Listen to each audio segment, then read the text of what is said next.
Yeah, so I think we're live now. Yeah, it's 3 seconds since we're live. Hello, everybody. Hope all of you guys are doing well. I'm doing well, just so you know. And today we have Komal Shah with us. I'm just going to take a second for making this live so all of you guys can see it. And then you can also share this on so that your friends can see this without being my friend. How funny but confusing that is. Okay, so yeah, my job's done. So hello, like a formal hello again. I just kind of caught up. I was like doing stuff and talking between of it. So hello everybody. Hope all of you guys are doing well. And today I have Komal Shah with me. And honestly, I really love what she does. And I'm actually gonna ask her to introduce herself. So her own words. So I do not say something that she's not, which has happened. It's so embarrassing when the person's not, the part of the introduction is kind of wrong. So that happens. So yeah, go ahead. Okay, I get to introduce myself, which is always a little awkward, right? When someone's like, introduce yourself, you're like, okay, where do I start? But I would just say that, yeah, well, right now I am in San Diego, California. So I moved back home with my parents. But this is kind of where I grew up from a very young age, and ended up going to undergrad, getting my biology degree. Never wanted to do that. I'm really scared of blood, so I don't even know why I majored in it, but here we are. And my life changed when I became a teacher. So I was a teacher for 5 years. I taught up in Richmond, California. I taught 6th and 7th grade math. I always say that I'm a master of puberty, and I know all about that. And I think this may be your age group too, Raheen. So yeah. Definitely have worked with a lot of kids, over 700 in the 5 years that I taught. And I just graduated from business school, launched my own entrepreneurship consulting, and now I'm writing a book. So that's just a little bit about my life, more professional than personal. So we can get into the personal too. But yeah, I guess you could say that education is definitely like a stamp on my forehead for sure. Yeah. So, and I honestly feel that, yes, I am in that age group, so to say. I just hit like 13. So yeah, things happening. And I think we should like start from like the beginning. So how was your like early childhood, and how many siblings do you have? Do you have any siblings? I do. I have an older brother. He's 5.5 years older than me. I would say growing up for me was very Indian, to say the least. And the reason why I say that is because my parents moved here from India when they were like 24, and I was born in America. But I think growing up, a big part of my life was like my culture being Indian. That was kind of like very instilled in me from a young age. And so I'm a Bollywood dancer, fun fact. So I've been Bollywood dancing since I was 4 years old. I think my mom put me in Bharatanatyam and all of these things, but she wanted to kind of keep my culture and keep it sacred. And at the time I hated it, but now I'm obviously very thankful. And yeah, it was very traditional. We had like an organization here where a lot of I'm from Gujarat, and so a lot of Gujarati like families, we would all kind of be together. So it's funny because I was navigating life where my culture was very important and my friends were mostly Indian and so forth. And then I was also navigating the American education system. So I would say for about 20 years of my life, I was in a bubble, to say the least. And it wasn't until I became a teacher that everything expanded. But yeah, growing up for me was it was kind of, I guess, working with two different cultures, so to speak. Yeah, and it's very interesting. And as soon as you said like a Bollywood dancer, I'm like, I get flashbacks from like, I don't know, movies, because I watch a lot of Bollywood movies. By the way, fun fact, I watched over 100 of those that I remember names of. So I've been doing a lot of binge watching, so to say. And yeah, and I feel that it's very interesting that, I mean, you're from Gujarat, India. I'm from Gujarat, Pakistan. Actually, like truly, I mean, it's another thing that we live in another city. So yeah, it's awesome. Now let's start from how were your years in school? Because I have online school. It's not Okay. the best thing in the world. Like that's the best. Really? No, I'm kidding. I Yeah, think most people feel that way. it's different. Half of the class is sleeping. Somebody is unmuted and is saying bad things about the teacher. It's like an improvised comedy show. It's kind of like that. I don't know why, but it feels like that. Yeah. Somebody's saying something, the chat box, and then people are leaving and coming in again, and parents are shouting at the children, not realizing they're unmuted. So it's it's fine. So how are your years at school? It's really funny because school was actually kind of fine for me growing up. And I say that because it's kind of an expectation, right? Like you go to school and you do well because that's just what's expected of you. And for me, my parents had instilled like in a young age, for me at least, that like education was life. And so you have to do well in school. So I was a good student. I was pretty quiet, but very high achieving. And that's how I navigated school. But if you asked me, was I alive? Was I excited? Was I engaged? Was learning fun? I would say no to all of those questions. But at the time, it was kind of like everyone else was doing it. So even if you want to question it, you just kind of don't, right? You kind of like, well, everyone else does this. Like everyone has to go through a middle school experience that kind of sucks. Or in high school, you're going to have to take all these tests. Like that's just what everyone has to do. So I felt like school was just something I did, but it wasn't necessarily that something excited me. And what did excite me, what outside of school at least, was dancing, because I'd been doing it from such a young age. And I know growing up, you like dance at weddings and like all that stuff, but I was also dancing professionally. So there was just this added layer. And then at school, I didn't really care about studying for a test or for grades. I mean, I did it because I had to, but I loved leading. I was part of every extracurricular activity you could think of. I loved volunteering. I loved leading people. And I wish someone had told me from a young age, Komal, you love to like express and you like to make an impact and you like to lead people. Like that's what excites you. I think I knew my calling from a very young age, but no one had told me, right? So I think it's funny that school was fine, but it was never something that really aligned me with my truth and what I wanted to do with my life. Yeah. And it's sad because I watch everything that I know about the American schooling system is from TV shows. That is not good. Everybody that I know that has been part or is part of that system, everybody says it does not excite them. And honestly, here in Pakistan, mine doesn't excite me either. I mean, honestly, I'm not gonna lie. It's like, oh my God, it's the most exciting thing that has ever happened to me. I'm not gonna lie. The point is that at times we just lose education in grades, and we just kind of grade ourselves. And I feel like there should be a lot more that can be taught in schools than just algebra, where God, I don't know where this is applied. Where do I use all that? Right. And I feel like even if just that is taught, the future can be a lot good, or at least the present can be truly lived, because staying in the moment is very important. Now, tell me one thing.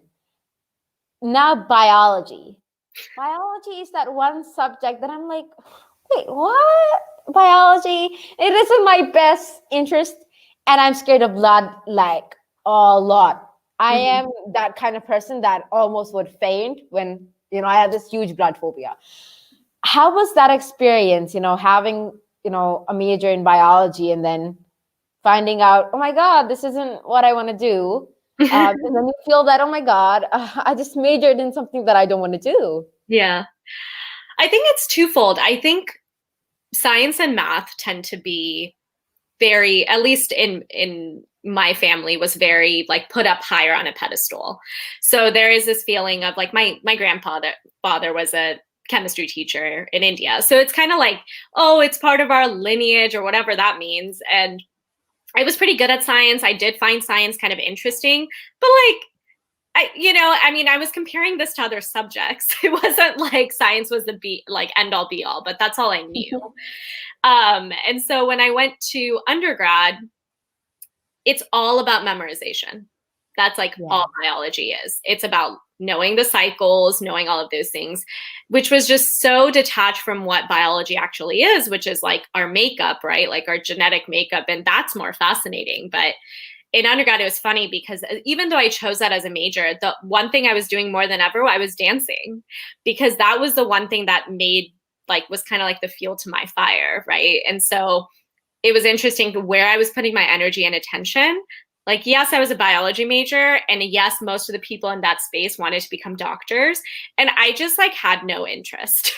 But that's all I knew, right? I didn't know anything different. And kind of going back to what you were saying about education itself, I think there's a very big difference between education and schooling.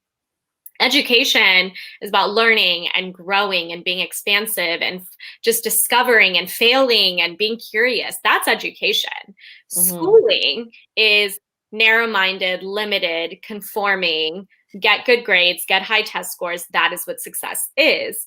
But over and over, we see that this traditional model, people use that and get older and go, wait, who am I? What does this even mean?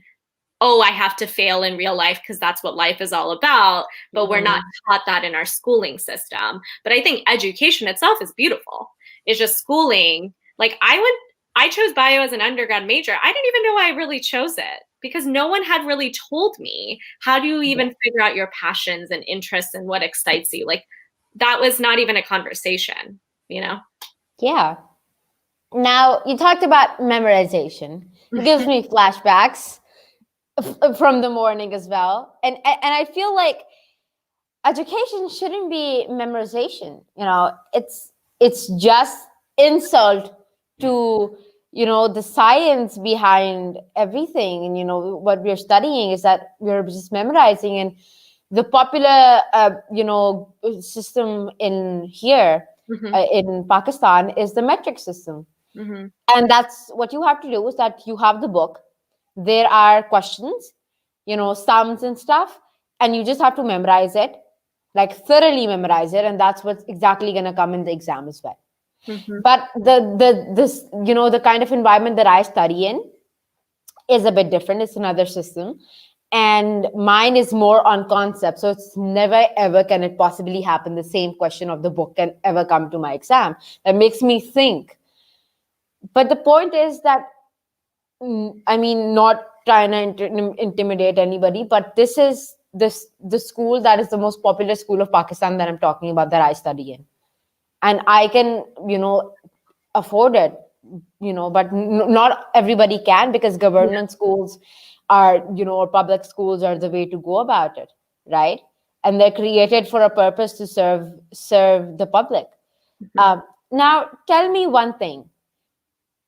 I know very less people my age, that includes the people that I know on social media, that know what they want to do. Because the thing is that, it's everywhere. One time I want to be a dentist. The other time I honestly wanted to be Superwoman.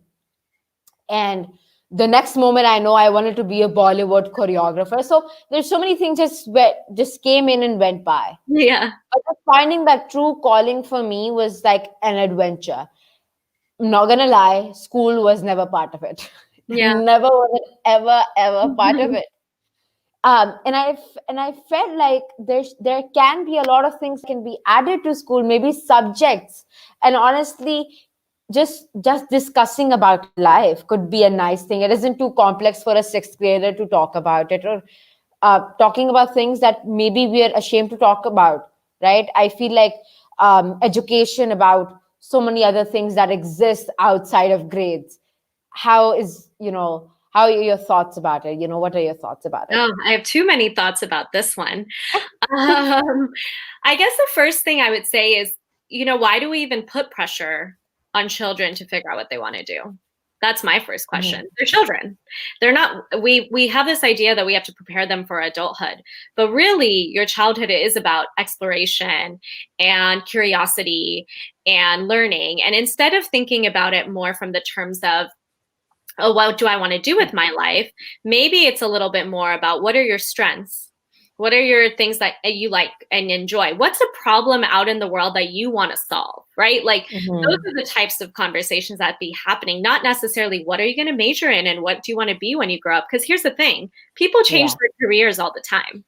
Like I loved Bollywood dancing, but I knew I didn't want to make it my career. But I wanted something that made me feel like when I was on stage. And that happened to me when I became a teacher. But no one ever had a conversation with me that teaching could even be a feasible career. So it's Yeah. interesting that sometimes when we say, what do you want to do? We also tend to put people in boxes and go, doctor, engineer, lawyer. Like, what do you, we don't expand, right? So if a child Yeah. is creative, they can be just as good as being an entrepreneur as working in a tech company and inventing a new product. Like creativity can be used in anything. So it's really Mm-hmm. about those skill sets. And I forgot the last question because I just went on a whole rant. But what was something else you were asking about? Oh, yeah, about what we could educate in schools about. You know, it's funny. I think like I personally am so passionate about emotional well being and really learning about who you are and what's authentic to who you are. I mean, honestly, one thing I wish that was we talked about was like self-love. And that may Yeah. seem fluffy or like stupid or parents should do that, but if I'm in the schooling system and I'm in school for that long, so why is no one telling me how to cultivate self-love and what it means to love myself truly? Because guess what? Most people don't have self-love, which leads to a lot of fear and living life not on your own terms. It's actually quite a big problem. But Mm-hmm. those are conversations we don't have. You also mentioned like memorization. I think if we continue to have grades and tests, I mean, it's amazing the school you're going to. It seems like they're really trying to make it more application based, which is wonderful. But at the end of the day, if you have grades and test scores, memorization is always going to come into play because you're going to have a pace in which you have to learn. And if you have a pace in which you have to learn instead of exploring and taking your time, the only way to do that is memorization. That's how you're going to be able to get past that hurdle or that lesson. So I think if we keep having grades and test scores, well, it's going to be very difficult to move away from memorization. Yeah.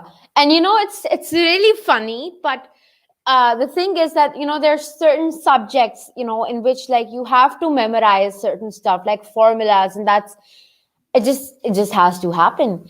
And I was studying Islamiyat, and there's sayings and there's hadiths, and that there's those are things that you have to memorize in order to give a reference when you're answering a certain question. And I was memorizing. I'm like, oh my god, I can't do that, because the thing is that I was never like brought up or trained in school to memorize. But my cousins, they're like, they see it and they're like, oh my god, I'm done. It's because they've been doing it so long in this system. Now, something that I really go by is that generalization kills. If Mm, I am part of a certain community, if I belong to a certain thing, does not mean that everybody that might be associated with the same things as me would be the same person as me. Is yeah. that right? Right? Now, it is that an average of the student is created, and based off of that, the syllabus and the time to complete certain topics. I mean, you're a teacher, you know how things work. With my teacher, I was the teacher's favorite. I mean, I still am, for a very long time. So I know how weeks, and this is the topic for the week, and these are the things that I have to cover. This is designed on an average student space. Some people may have different needs, and then that is where it leads me to learning, disabilities, different abilities, I would say. People have different focuses or natural priorities when it comes to learning, but it's so different that one of my friends, she did have one, but the thing was that the pace that I could learn, she couldn't. It would take her time, and words would jumble up in her head, and there's so many things that would happen. Mm, But it's just not for the teacher to understand, because it's not in her control, it's not in the principal's control, it's kind of in the head office. yeah. So, it all starts on like in like one place, and it just kind of spreads on all. and then Well, impacts all of it. it's kind of what you were saying. Who made up this average student? Honestly, who is this person? This is where the origin of dumb and smart come from. We use this benchmark, and then we put people either if you can't keep up, you're dumb, and if you are very fast, you're smart. But pace has nothing to do on someone's IQ, right? We've been told that it's not real, and actually everyone's smart because everyone has capabilities and abilities and potential. So if we look at it from that perspective, it's amazing of what we can do when we see things from that lens. But when we continue to have mass education, which a lot of us have been part of, are still part of, you have to do pace because you're trying to get a herd of children through, and you have to be able to move them through. And the only way to do that is to streamline the process. Now, there are schools out there that are changing this, right? Where they allow for time and pace, and you can learn on your own time. That's amazing. But the real question becomes, how do we also change people's mindsets, right? We many of us may have parents who believe that there is a certain idea of smart, and like they've been told that, and that's what they agree with. So how do you also, as a child, go, hey mom, hey dad, or whoever is raising you, right? Everyone's raised by different people. Go like, actually, it's not this. Like, I'm smart, but I have creativity. Like, I'm an artist. That makes me innovative. Like, that's my smart. That's not the smart you know, but that's my smart, right? And if we start to coin these terms and try to shift mindsets, I think that's when the conversations actually can begin. Yeah, that's so true. And something that I really feel like, and this you talked about mass education, Yeah. and that I feel like is where the average has to come in, because it's a business, revenue is being generated, and like a few days ago I was trying to research about American school lunches, which is not the best thing to research about because it can be devastating. It can be like, wait, what? This is Yeah. the menu for the lunch, all sorts of different emotions that come in. And I was like, only with school lunches is a $13.8 billion market. Then imagine what the schools are itself. I'm like, oh my god, I'm excited. And it's like, I've studied history, and I see that a lot of scholars that were developing algebra, which I questioned them, why did they ruin our lives?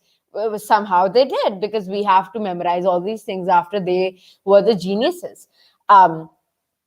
And I see that they all had personal tutors, or they all had this ustad, and then he would come in, and they'd be this beautiful bond between a teacher that has the knowledge, the wisdom, that has lived their lives, and between a student that is somebody my age, like 13 to 14, would begin until they're in their 20s, and then they start living their own lives. And I feel like that is a very natural way to enter to adulthood. If something is so planned, then there's no pleasure in it at all.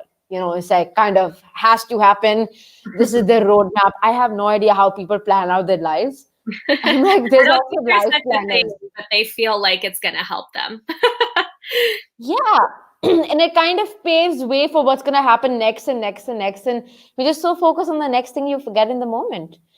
And then Absolutely. there's this huge schooling business, and there's uniforms, and there's so many things that are just happening in this word, that's school or that's education. And I feel like we really forget about what's to be taught, because I was never taught how to communicate with people. I Yeah. was never taught how to build and then sustain relationships. And one thing that I really need is anger management, which I was never taught. And those are such key things. And then we're like, oh my god, why did I waste my time in school? And everybody does that, but they still send their kids to school, and it's like a cycle that hope that it ends soon with a more innovative thing, with a more Yeah. innovative touch to school, because it's not a bad thing, but it's just how normalize these activities and this grading system can be. And it can be intimidating to a lot of other people, like calling out marks in a class. It's like, did you have to? because I have a reputation in the class and I don't want it to ruin. And I feel like it's embarrassing at times when you're in a class and you have friends and there's relationships that you have, and then just things just go on the school way, the very business, entrepreneurial school way. So yeah, what are your thoughts on how much I spoke? No, I love it because you brought up some really good points. The first thing you brought up was just the business of it all. I think when Mhm. people have their jobs on the line, especially as adults, and they've been taught a certain way and it makes them feel safe, it's really hard to change that, right? If you've grown up every day and you have coffee in the morning, and then after a while someone says you really shouldn't be drinking that, I mean, how many people actually change that? Right? Well, this makes me feel safe. I like it. This is just the way I do things. It's very similar on a grander scale, too. This is a system we've had. It's safe.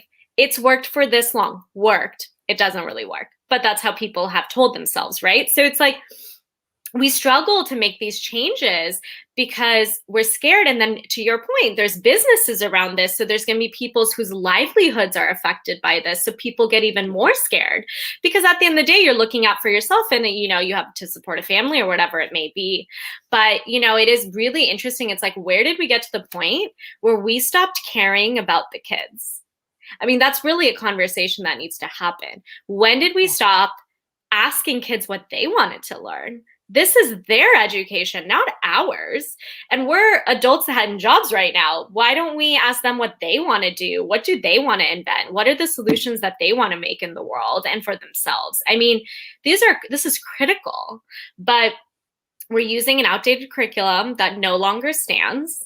We keep putting a play on standardized testing. There's so much evidence out there that this is not something that's sustainable for learning in general, but it's just a way to get people through the system and jump through the hoops. I mean, every point you bring up is really, it boils down to, are we ready to make that change, even when it's scary? Because ultimately, these are like kids' lives, right? This is your life. This is like my future children's lives. This is lives at stake here. So when are we going to put away our egos and actually start saying we need to make that change? I feel that it's just so important, and I feel like a teacher's job is hard. It's not that it's easy, it's hard. We have to see things and hear things, and when you're working with people that are just entering that zone of puberty or teenage, and there's a lot of things that you get to see, Justin. So I feel that we just need to understand the fact that this is the thing that just kind of happens from the heart, and there's a bond. But when the average amount of people that are in the class in a government school are more than 40 people. So there's a 40, let's say if it's a good class, it's Yeah. 40 people in a class. How are you supposed to tell the teacher to memorize all of the names of the class, even if she's just given one class, which she's given by at least 4 classes, just saying, and the names, and just creating that bond that will allow learning to happen, because you need to trust somebody in order to learn from them, and then so forward apply that to your own life, which never is taught how to. But I mean, if that is supposedly taught, then I feel like there's a bond that needs to be made, which leads me to my next question. So, how was it becoming a teacher for you, and what are some things that you heard from being a teacher? Because it's like a low-paid job. I'm not gonna lie. I Yeah. mean, some schools, private schools, they pay very well, but public schools, they do not pay so well, as per my information. The people that I've talked to, they're saying no. Yeah. Um, and so tell me, so how was it, and how was the experience? And then I'll get into more details of the experience, because I have Yeah. some questions. Yeah, please do. Sorry, there's a vacuum above me, but we're gonna keep going. Um, Gosh, I always say that when I stepped into the classroom and became a teacher, that I started a new life. That's how it feels, because everything that I was told in my life, every type of person I had been surrounded with, all of that had to change in a second, right? I was working in an underserved community. My kids looked different than me. I had certain biases. I was working with kids who were struggling with poverty. You know, there was so much going on that I had to reevaluate my entire life, honestly. I would say the first thing, I loved my kids. They were my babies, and I loved them so much. And I just really was that relationship teacher, like you mentioned, about building that trust, right?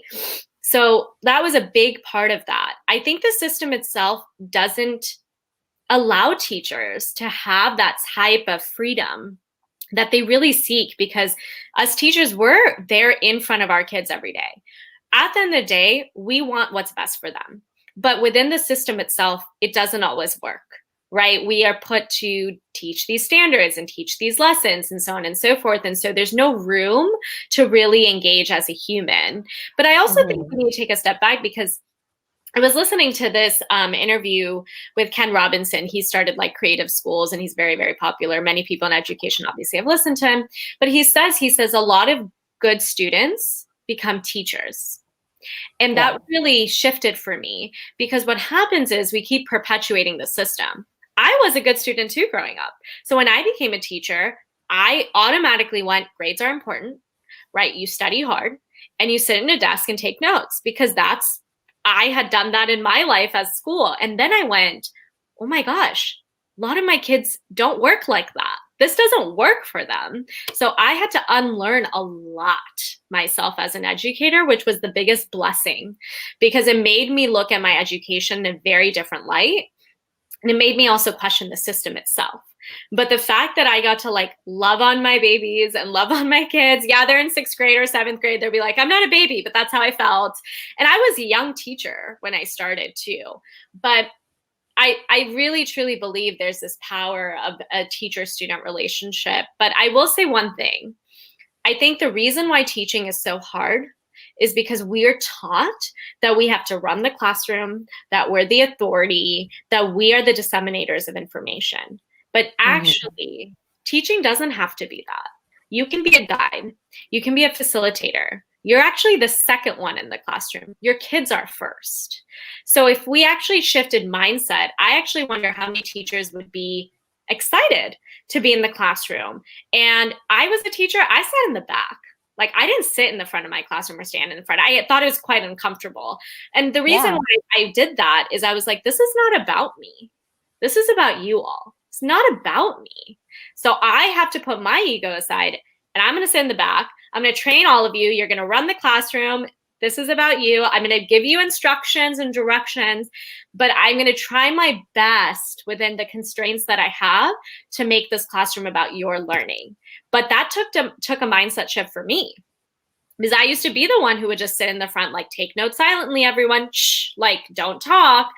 And then by my 5th year, I mean, my kids were like engaged, walking around the classroom, talking with each other. Yeah, they were talking about math, but it was about their learning at the end of the day, right? And I had to make that shift. And I feel a lot of students like yourself maybe encounter teachers who are standing in the front and giving you information. Well, guess what? We live with technology now. You could go on Alexa and ask her what the Pythagorean theorem is, right? Like, we don't necessarily need to be giving this information anymore. The question again comes down to, are teachers even willing to shift their own mindset of what the role is in the classroom? That was my long, long rant. No, it's interesting, because it's a lot of times that it's not all the time that people would really necessarily go in like depth of all that education and really that. But I feel like we get to do that with each other, and then each of us would in our long answers, both of us would bring up some interesting points. I wanted to give Muhammad Ibrara a shout out. He's actually part of this huge chain of schools in Pakistan, which I would not want to name here. But yeah, so he's amazing. He's actually an amazing teacher. So, my teachers, I've had memorable moments with my teachers, a lot of them. And I feel that they also had those moments with me, and it was like really important. And plus, it's usually almost all my teachers that let me be the teacher one day. They let me be the teacher of the class. So it's basically me that I get the lesson plan, and then I teach the lesson. And we at least do that once, this semester, and like I have to do it, and then I get the work done. And one of my teachers, she had to go, and then I kind of step in with the class. The substitute Yeah. teacher just sits in the back and she texts. I have no idea who. So yeah, it's interesting, but I feel like um, it's important, and I feel like, no offense, and I'm not trying to be racist, sexist, whatever you want to call it. Um, but younger teachers, because they are just kind of fresh out of school, or have, just more recently than others Yeah. experienced, uh, education system, and have been part of this, Yeah. and they understand, and it's so amazing. But I feel like it's it's very unquestioning of us as a community as well, that we don't ask the fact, why hasn't the syllabus changed since my dad was my age? Yeah. When, I mean, I'm pretty sure since my grandpa was my age, but let's just go with my dad. Yeah. And so my school is like, because my dad was in a public school, I'm in a private school, so we have our different, but the concept, of course, stay the same for like centuries, by now, for centuries. But my cousin that studies in a public school, uh she and my dad have the same books with the same text. That's And insane. my dad is 41-year-old. That dude is getting old. But the thing is that if we're not changing it, we're just going on about the same thing again and again and again and again. And even in my books, I feel a difference. I see her books and I see my books, and I'm like, you're different. Your books are giving examples from the 90s. Yeah. My book is like giving an example from 2015, Right. or the earliest 2005, not more than that. Mm. So I feel just making a shift to questioning, Yeah. and just updating, living in the moment, and understanding that, whoa, we're having, leave AR and VR, we're having XR here, extended reality. I just learned about it, so I'm so jazzed about it, like, all the time. uh so yeah, I'm actually very energetic today. That's something that I noticed today, because it's like almost 1:30 a.m. here at Oh night. my gosh, I didn't know that. No, so that's exactly why I look like a crazy person sitting here. Imagine me, my dad and my mom. They Yeah. come here and they're like, "Oh my God, what is she doing?" Because I have headphones on. They don't listen to the conversation. Yeah. They're like, "She's officially nuts." All the Mm. time they say that. So yeah, and now, coming towards the parents' expectation, that Mm. is important, because my parents said, even if you fail honestly, that isn't, grades aren't the important thing. You thought that you learned. If you didn't, Yeah. we can go over it again and do honestly anything that you want. So Right. and everybody has their own things. Some people in my class, they're crying over a Gosh. mark, and I'm like, Bad. come on, I'll give it to you. You pass. Oh my God, you pass with flying colors. uh but it's sad to see all those expectations. So what do you have to say about the expectations and my super long answer, or more of a reaction plus a point about the updating of syllabuses? Yeah. Good question. So I'll start with updating the syllabus. So here, like with our curriculum, I think of this in two different ways.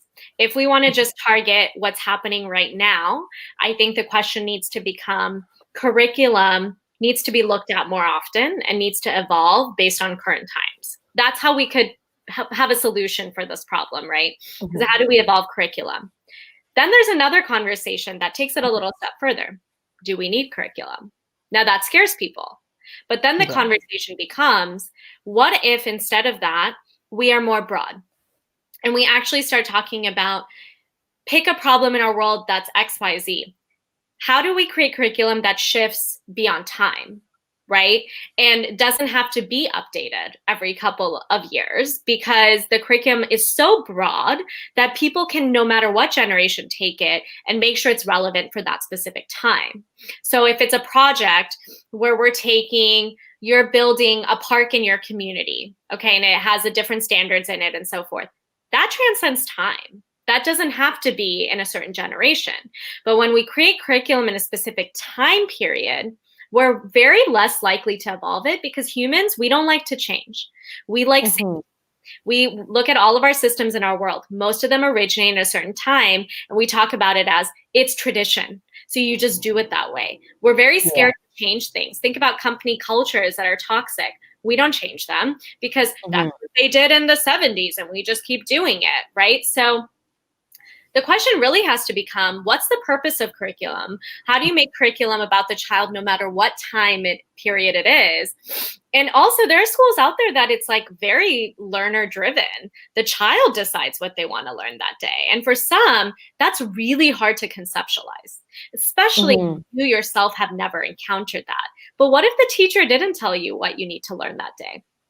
What if you decided, you said, hey, I want to explore school lunches and I'm going to do a bunch of research on it, and this is what I'm really excited to talk about. That seems a little bit more relevant than learning an equation, right? So it's interesting to even think things from that term. Now, in terms of parent expectation, we keep going to this theme, right? Unlearning, questioning. Most of the times parents do it. One, they want what's good for their child, right? Most parents do. And so they think this is the way you do it. You tell your child you have to get good grades to be successful in this world. What most parents don't realize is they've been so enculturated in the system that they've convinced themselves that that's just the way life is. They haven't ever questioned it.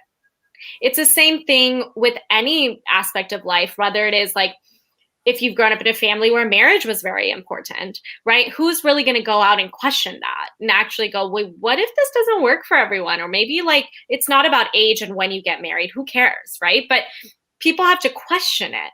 And until we question ourselves, we will put that on our own children, because it's all unconscious. So if I'm a parent and I went through the education system and it worked for me and I was successful, then I'm going to put that on my child. Get good grades, go to college, do that, because I don't know anything else. But if I ask myself, do I want my child to be happy and fulfilled, or do I care what grade they get? Now we've framed it differently. And most parents will say, oh, I want them to be happy and fulfilled. Okay, then do grades really matter? But that's a difficult question, right? People struggle with that. So I think that people, like parents and everyone, have to look at themselves. It all starts from within. I mean, if you're not doing the work yourself, it's very hard to change these systems. That's just the reality. Yeah. And you know what you were saying, it just kind of triggered a thought in my mind. And I'm like, the thing is that it's proven. People go to school, then go to middle school, and whatever that is. It's hard memorizing American things and then my things, and then when I'm researching on India's things, it's just kind of jumbles up. And when you just go to school, you get out of it, and then go to college. It's like a guaranteed, safe living, that you will get a job, no matter if it's at Starbucks or I don't like Dunkin' Donuts. But you'll get like a living. You'll get a job. You won't die hungry. I was just talking about Starbucks and Dunkin' Donuts. So I was saying, so it's a guaranteed thing. And then you're Indian. I'm from Pakistan. Same country once. Well, now we're different countries, but same people. Honestly, the same people. Yeah. The thing is that it's when somebody in the family just goes to a certain school and gets a certain degree, and then would, by luck or their own smart and hard work, be successful, whatever that success might mean to you, right? Yeah. It is just when the entire family's kids is told, did you see, I don't know, like Rohan Bhaiya? And oh gosh, the comparison is the worst. it's like centuries, I think, might just go down, but Yeah. that legacy he has left will never. Yeah. And it's like, but it's done. They did it. I have other aspirations. Yeah. He's into tech business. I'm more of, like a boho artist, whatever you want to say, whatever you are.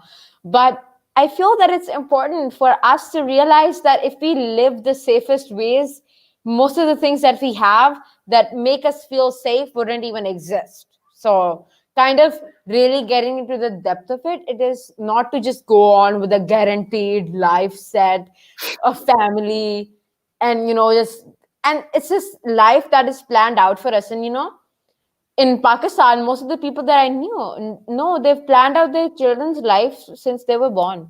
So So by the time they're teenagers, they're like, yeah, done. Planning done. I mean, everything's done. They know that he's gonna become like a lawyer. This by the like look of it, they're like, okay, lawyer. And then it's just when you're told this again and again and again and again, just like a lot, you just feel yourself, oh my, so I think I should become like a lawyer. I mean, if everybody's telling me this, they're probably right. yeah. But when Well, you figure out that this is not your thing, then you're devastated. So what are your thoughts about my many thoughts on your thoughts? so many thoughts and so much of what you said, I can resonate with. I would just say planning is safe, but that's not living. Yeah. That's not life. That's something you've been told will give you security in life. And here's the reality that I was reading an interesting book that says this, that sometimes as adults, we put that on children because if they actually went after what they did, we ourselves would feel insecure because we weren't able to do that ourselves. Now that's trippy. But if I Wow. say that I'm a parent and I'm a doctor, I want my child to become a doctor. Why? Legacy, whatever it is, success, status, fine. Mm. But then another conversation becomes, what if they go become a dancer and that's really what they want to do? And one time in your own life, you wanted to be a dancer too, but you never pursued it because you did what everyone else said you should be doing. And you're here still successful and have wealth and whatever it may be, but you're actually deep down very unhappy. So you put that on your child because it's easy. Mhm. You don't even know you're doing it, but it makes you somehow feel better that like, oh, I didn't pursue it, they shouldn't have a choice either. I didn't have a choice in my career, they shouldn't have a choice either. Now, as I say it out loud, it sounds like, what type of parent would do that, right? It sounds Yeah. kind of horrible, but we do it unconsciously. That's the thing, we don't even know we're doing it. And the real thing has to become also the how we perceive children and also how we perceive success. So to your point, if success means doing something like someone else and their specific job, whatever it may be, and you've said like, oh, like at least in Indian culture for us, it's like doctor is like, oh my God, which is like to me hilarious. I'm like, really? Like they're great and it's a career, but I don't think it's anything above anything else. There are so many careers out there that are difficult and hard, not negating what a doctor has to do. It's also difficult as well. But it's just quite interesting that the perception we have of what success is, and then also this perception that children don't know anything. They don't know any better. That's why we have to do it. They don't know. And it's like, they do. We just tell them they don't know. That's our problem. We as adults, a lot of the times, we get in the way of a child's aspirations because we try to control and plan and tell them what they need to be, and then they internalize it. And it's really, as humans, we're social animals though. We want to be accepted by others. It makes us feel safe.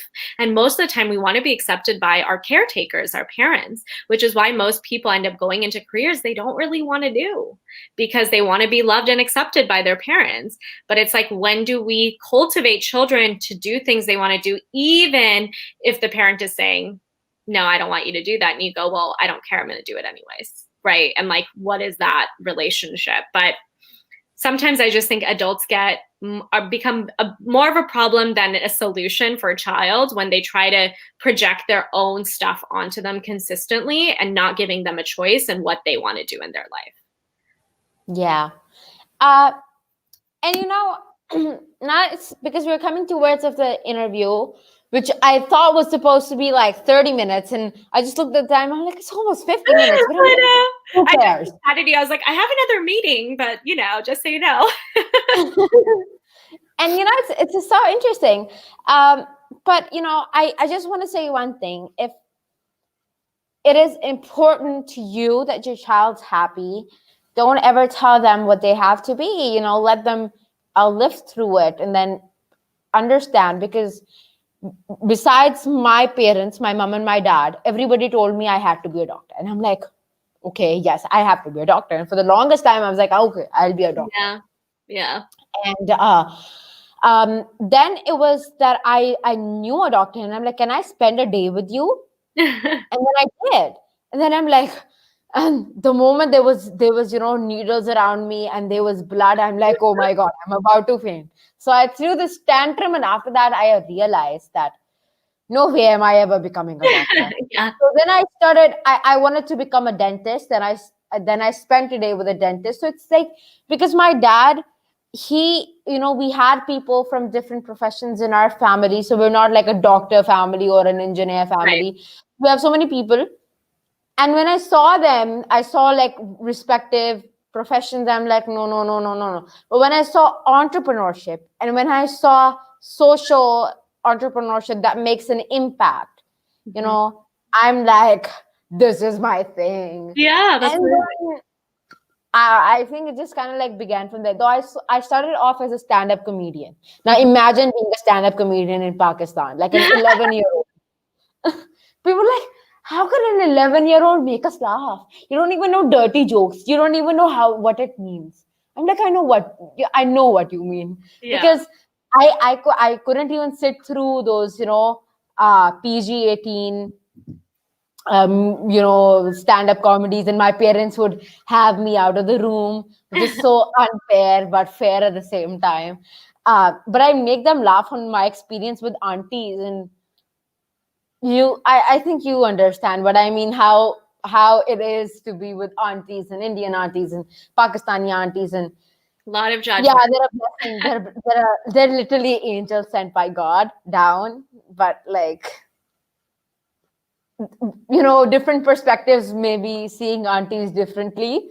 Yeah. Uh, so yeah, and honestly, it was awesome having you on. It was just amazing, and it's like I don't want this conversation to I end know. because we're talking so much, and I feel that now that we've connected a lot, I feel like we can do more sessions on like specific topic. Which one I would love to have is to how to handle teenage children in a class, because it's not. So I feel that school and high school is the best time of your life. High school sweethearts, and but that's the only thing that comes to my mind. uh and there's so many things more to that. So I feel like it's an amazing time of your life. It's amazing. Thank you so much, everybody, for watching, for commenting, for sharing out if you did.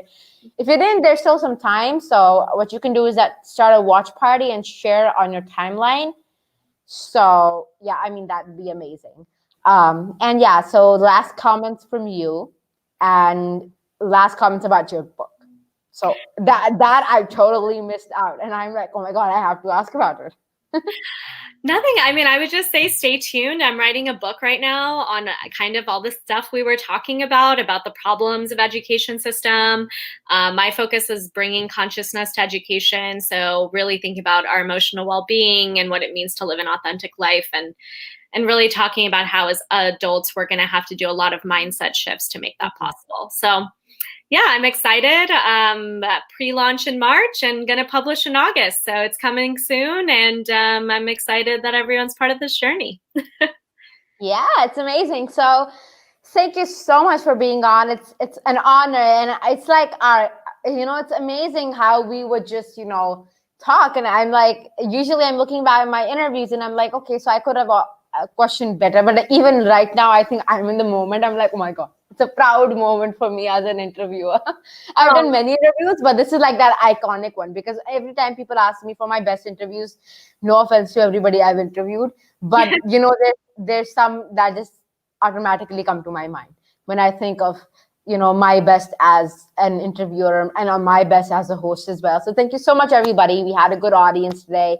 And thank you so much for commenting, though there's 2 comments that are in other languages, and one is pretty small in Urdu, so I can't just zoom into, but I'll read later and answer you. Any questions that you may have, even now, you can, just say that. So if there's anyone for Komal, I can just text her and ask that. Or I can just, anyone from me, I can just answer it on my own. So inshallah, we'll come again with another talented and passionate guest. Well, I mean, nobody can measure up to your passion, of course, but well, I would also say connect with me. I'm on LinkedIn, Instagram, Facebook, so I want to stay in touch. yeah, definitely. I'm not going to stop annoying you. I mean, that's never going to happen. Good. Don't annoy. Keep doing it. It's a good thing. Thank you so much. And with this, I'm going to end the broadcast. Komal, can you please take back? I just have to get a word with you. And thank you so much, everybody, for watching. And please, follow me on Facebook. That's how you get notifications. And please, you can always reach out. Komal Shah. She's Komal Shah everywhere. Oh my God, everywhere. So yeah, thank you so much and goodbye.